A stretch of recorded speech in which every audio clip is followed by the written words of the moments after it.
వ్యాఖ్యానం చేసినటువంటి సభా వ్యాఖ్యాత్రి మంచినీళ్ళ సరస్వతి గారు వేదిక మీదకి రావాల్సిందిగా కోరుతున్నాం.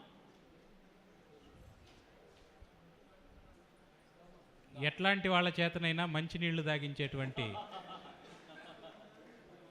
మంచి సరస్వతి.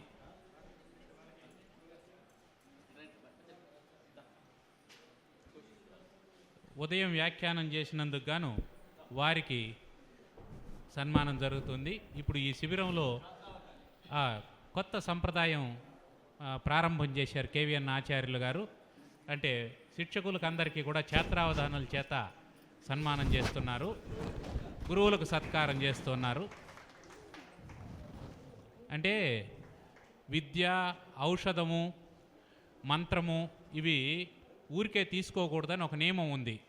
అందుకోసమని విద్య నేర్పించినటువంటి వాళ్లకు శిష్యుల చేత సన్మానం చేయించడం రుణ విముక్తి వారు ఆ పని చేస్తున్నారు. ధన్యవాదాలు మేడం. ధన్యవాదాలండి. కూర్చోండి. ఇప్పుడు